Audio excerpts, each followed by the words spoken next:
Do you know what it feels like to eat dinner alone for 1,825 nights in a row? I didn't know either until darkness became my only company. There are people who live surrounded by luxury, yet they die of loneliness. Every night, they have mansions that look like museums and bank accounts that could feed entire towns. But their hearts are so empty that silence becomes their worst enemy. This is the story of a man who had everything and nothing at the same time until a 6-year-old girl in a bright pink dress with a smile that lit up entire rooms decided to do something no one else had dared to do in 5 long years. Something so simple, it seems impossible, something so small that it changed everything forever, because sometimes the purest souls see what eyes can never see. Ryan Sullivan's mansion in the hills of Hollywood was a masterpiece of modern architecture that few ever got to admire from the inside. Huge floor-to-ceiling windows, Italian marble floors that reflected the light like mirrors, designer furniture brought directly from Milan and Paris, and a silence so deep you could hear the echo of your own thoughts bouncing off the spotless white walls. To anyone else, that house would represent the ultimate dream, the culmination of years of hard work and sacrifice. But for 34-year-old Ryan, it was simply a golden cage where the same ritual of loneliness was repeated every night, consuming him slowly, like a silent disease that no one could diagnose or cure. Ryan had lost his sight at 29 years old in a car accident that had also taken his wife Megan and left his life completely shattered. A semi-truck had swerved into his lane on the I-5 highway in California on a rainy October afternoon, and in a matter of seconds, everything he knew and loved was gone. Megan died instantly, and he survived but with irreparable damage to his optic nerve that no surgeon in the world could fix. During the first few months after the accident, Ryan fell into a depression so dark that he stopped talking to his family, rejected all psychological help, and locked himself in that mansion he had once shared with his wife, determined to suffer in complete isolation. The first 2 years were a constant battle against despair and the temptation to give up completely.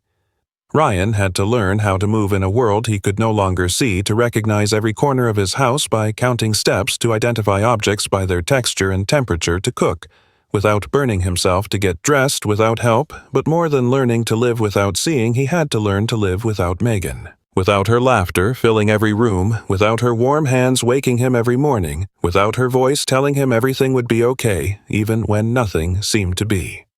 That was the true blindness that tormented him, the inability to imagine a future where she wasn't by his side, where it was worth getting up every day to face the perpetual darkness that now defined his existence. Despite his disability, Ryan had managed to keep his software development company running thanks to his partner Andrew, who managed the daily operations while he worked from home, reviewing code using specialized screen readers and participating in virtual meetings. Money had never been an issue. His company was worth several $1 million and kept growing every quarter. But all that financial success didn't fill the monumental void he felt every time the clock struck 8 at night and dinner time arrived. For 5 full years, 1,825 consecutive nights, Ryan sat alone at that dining table designed for 12 people in a chair at the very end with a plate of food he barely touched because the taste of loneliness was stronger than any seasoning. The only person who regularly visited his house was Laura Miller, a 42-year-old woman who worked as a housekeeper and arrived every afternoon from Monday to Friday at 5 o'clock sharp to clean, do the laundry, prepare Ryan's dinner, and leave everything in order before heading out.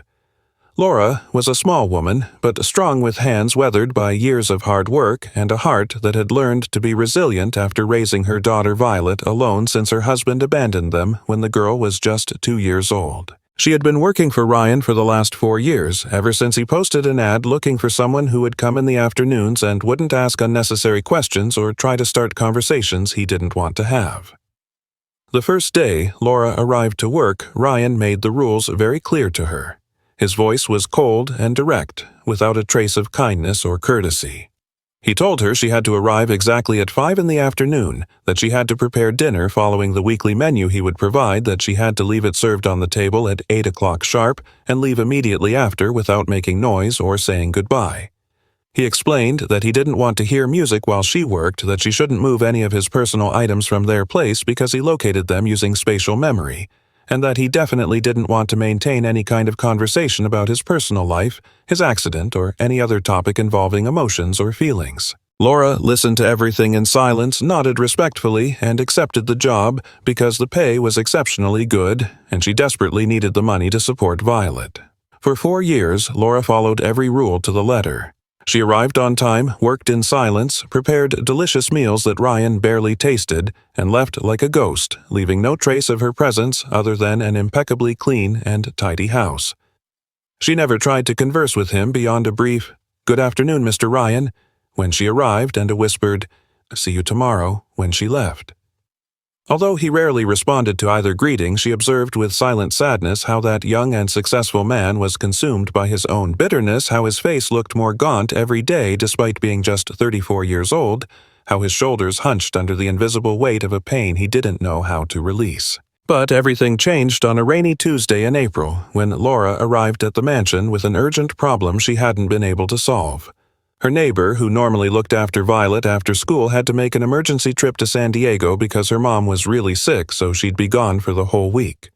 Laura didn't have anyone else who could stay with her daughter, and missing even a single day of work meant she wouldn't make rent on time that month.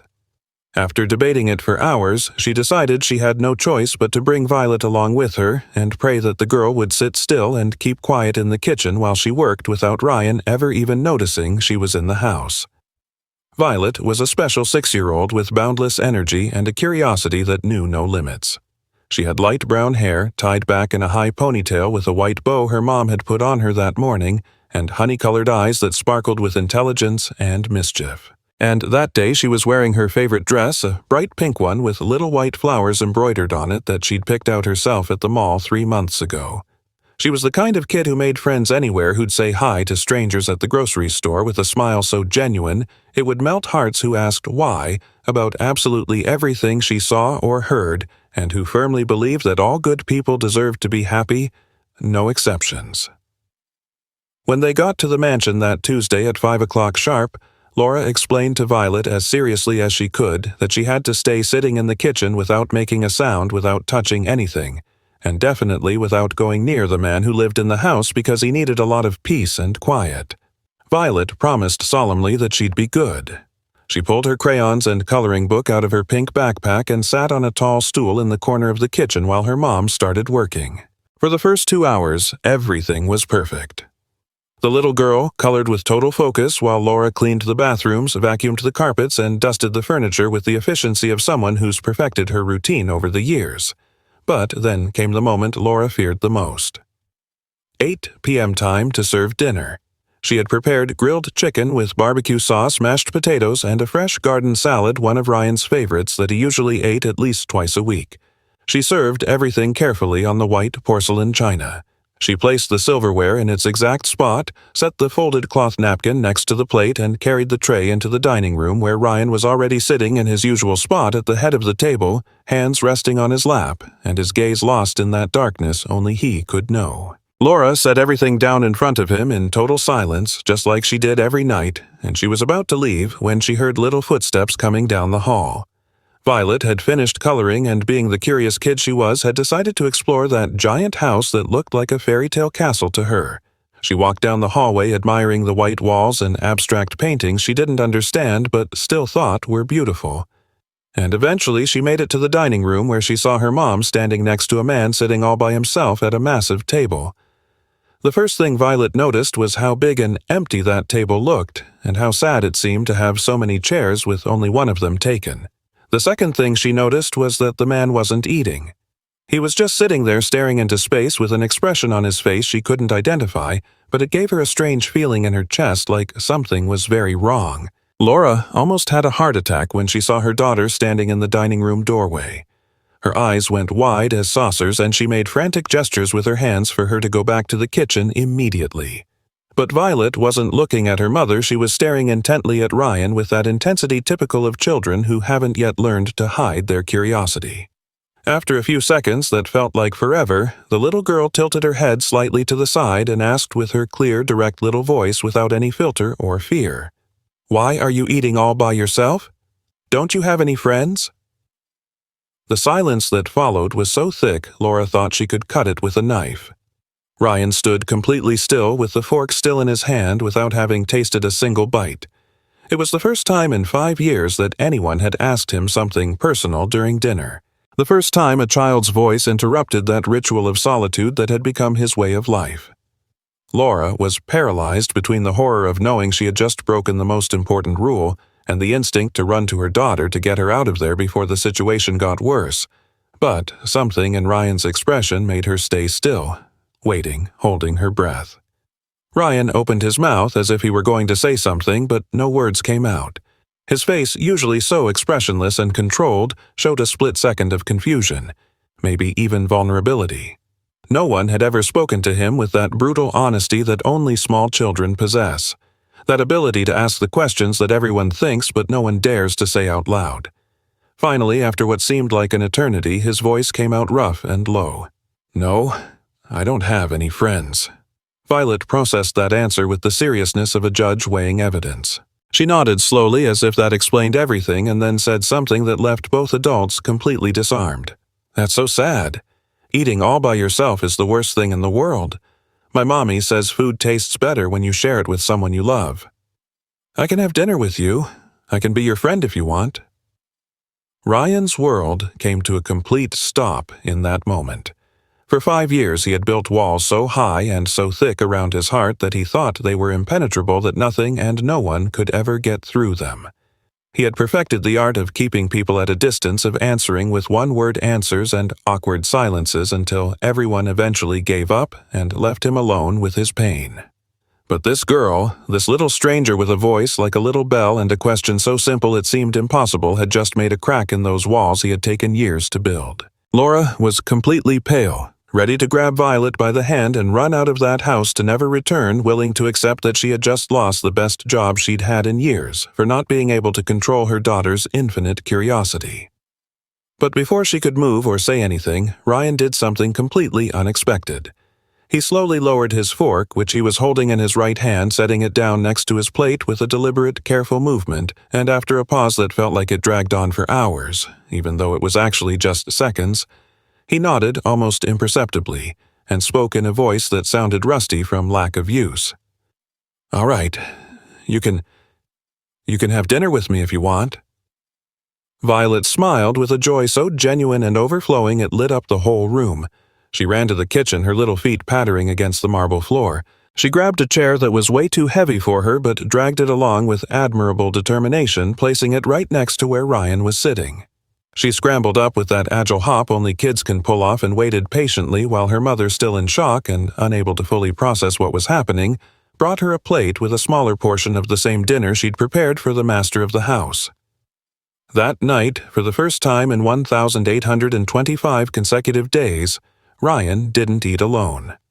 Violet sat next to him and started talking nonstop about her day at school, about how her teacher had praised her drawing of a family of butterflies, about how her best friend Camila fell during recess but didn't cry because she was super brave, about how she wanted to be a vet when she grew up because she loved all animals, especially the puppies she saw at the park. She spoke with that rapid-fire speed characteristic of excited kids jumping from one topic to another with no apparent logic, asking questions without really waiting for answers, filling every second of silence with her lively voice and crystal-clear laughter. Ryan didn't say much during that first shared dinner. He mostly listened, occasionally nodding or making brief sounds to show he was paying attention.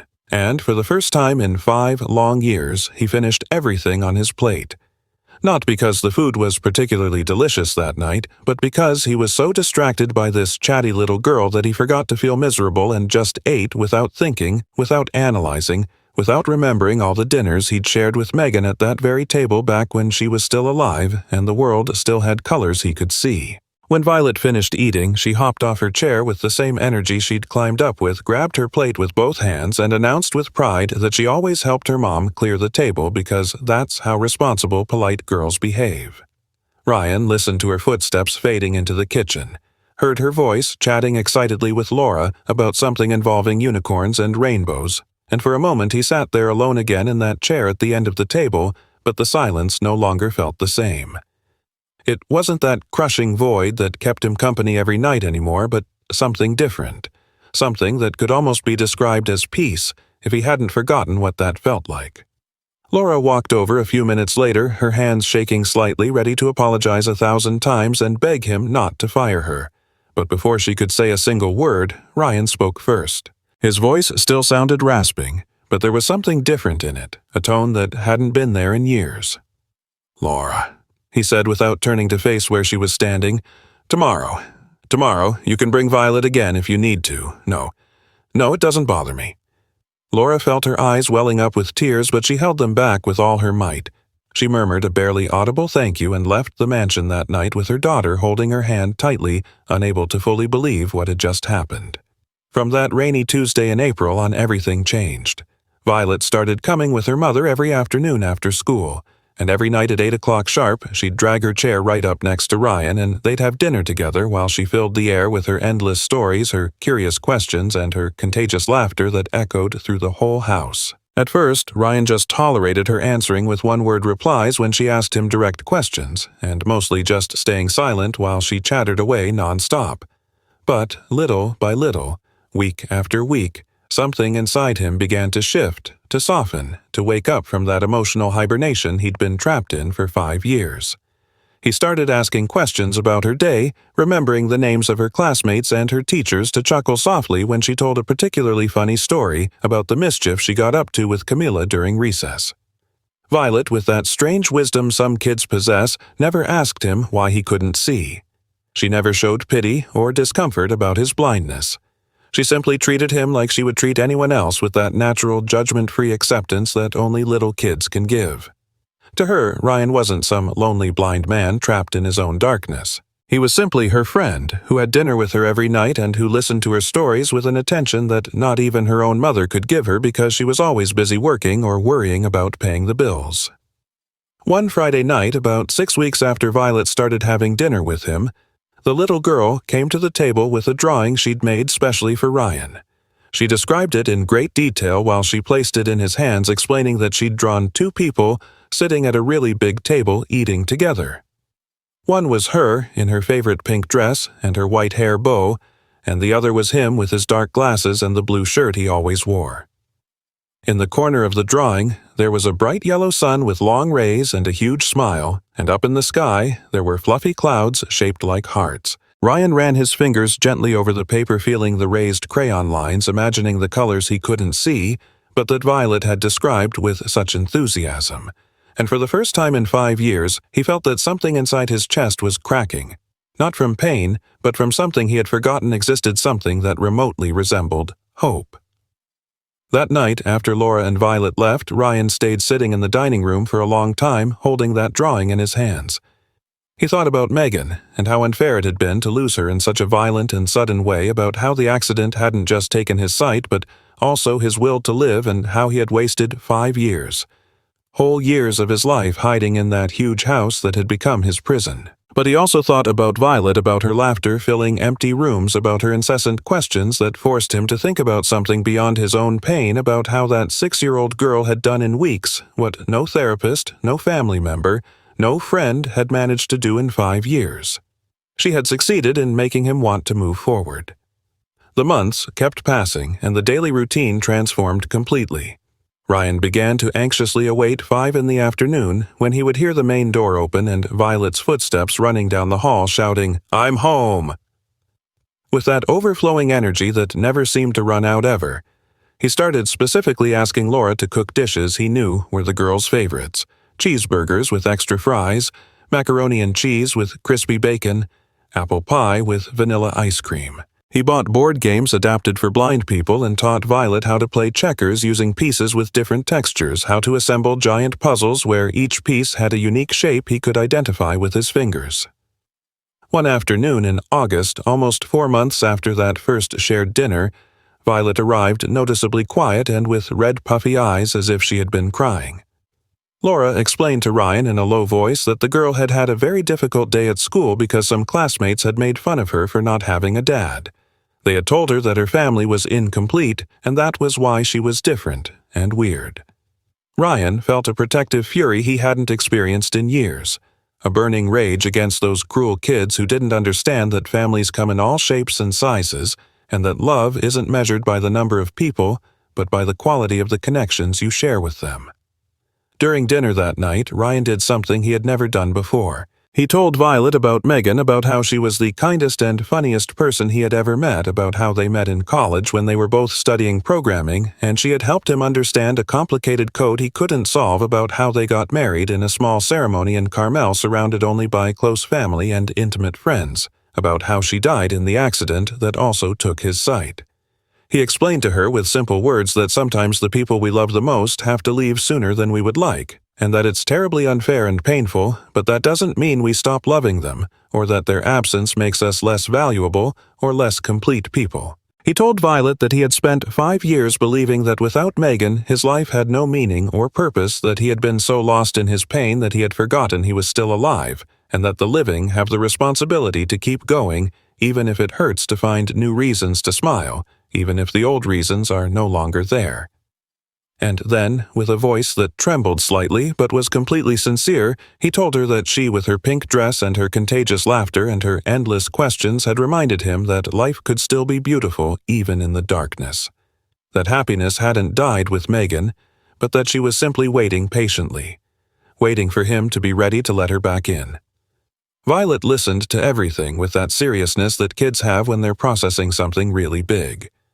When Ryan finished talking, she hopped off her chair, walked over to where he was sitting, and hugged him with all the strength her little arms could muster. She didn't say a word because there weren't enough words to express what she was feeling. She just held him, and Ryan. That 34-year-old man who'd built impenetrable walls around his heart finally let out the tears he'd been holding back for 5 long years. He cried for Megan, for all the lost time, for the darkness he'd still have to face every day, but he also cried for the relief of finally being able to feel something other than pain, for the gratitude of having met this extraordinary little girl who'd taught him that light doesn't always come from the eyes. Sometimes it comes from the heart. If this story has touched your heart so far, I invite you to subscribe to the channel so you don't miss the ending of this beautiful story. But before we go on, I want to ask you something. Has someone small, maybe a child, ever taught you a life lesson that completely changed your perspective?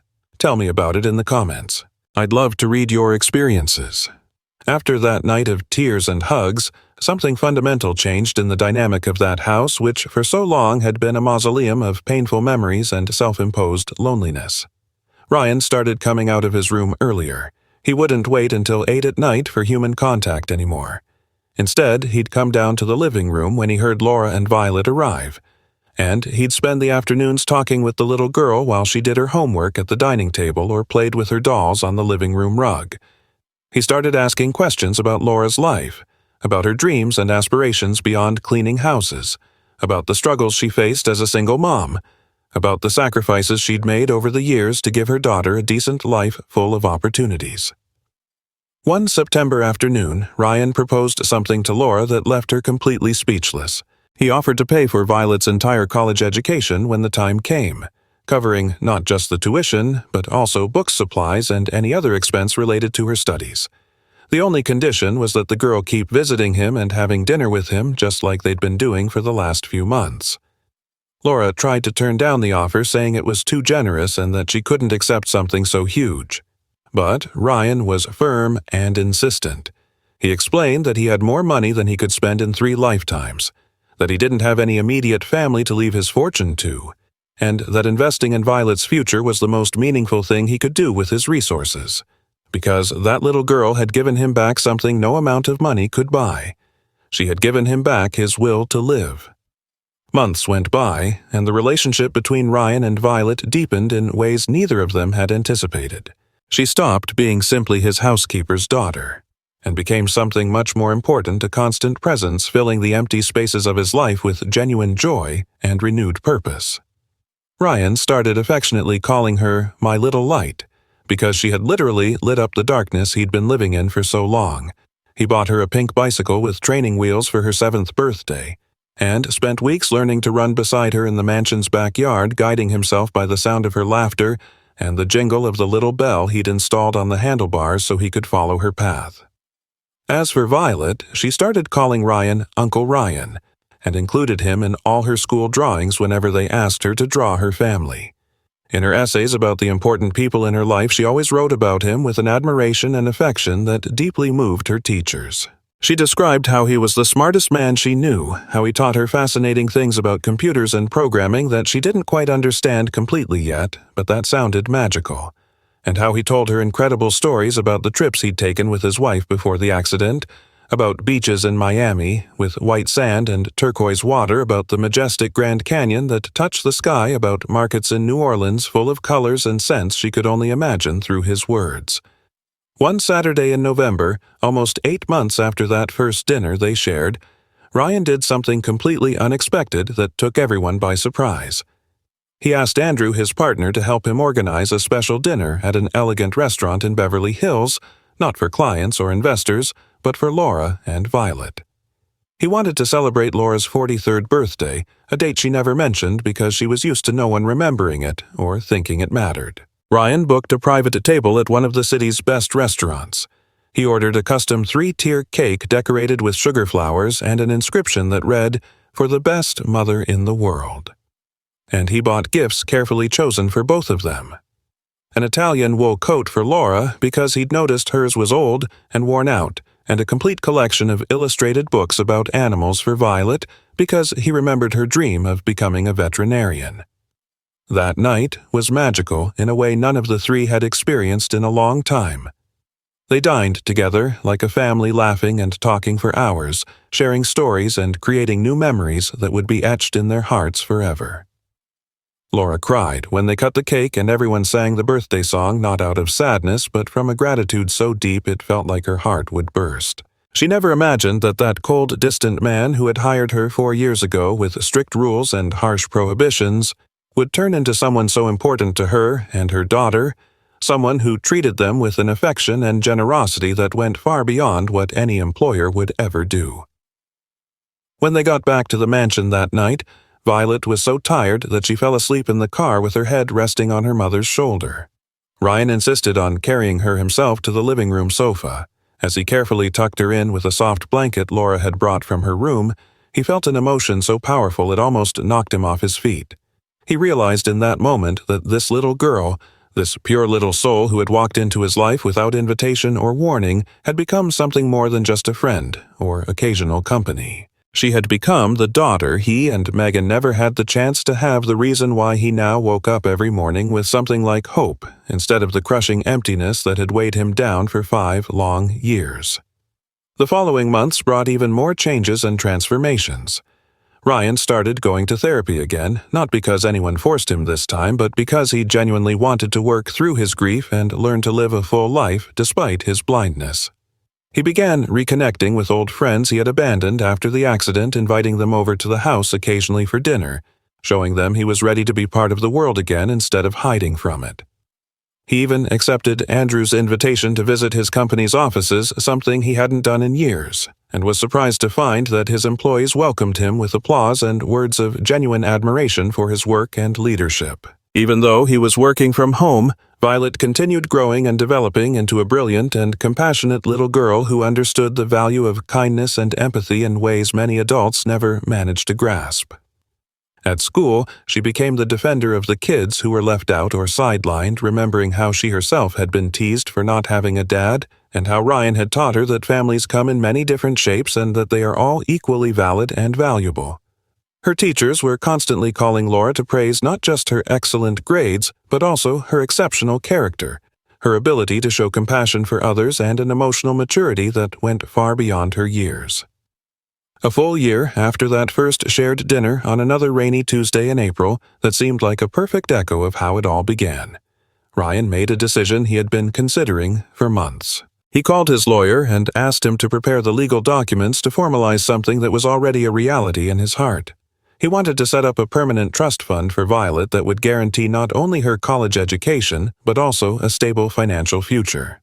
He wanted to make sure that if anything happened to him, the little girl who had saved his life would be protected and cared for. But more important than the money, he wanted both Violet and Laura to know officially that they were his family now, not by blood but by choice, by love, by that kind of deep connection that transcends traditional definitions and is built on shared moments, on heartfelt laughter, on healing tears.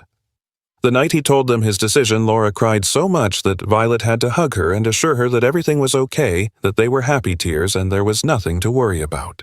Ryan explained with simple but powerful words that he had spent 5 years of his life simply existing, but not living, just waiting for each day to pass, just to make it to nightfall and go back to sleep, counting the days like a prison sentence he had to serve.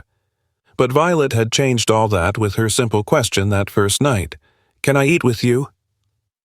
Those 5 words had opened a door he thought was closed permanently.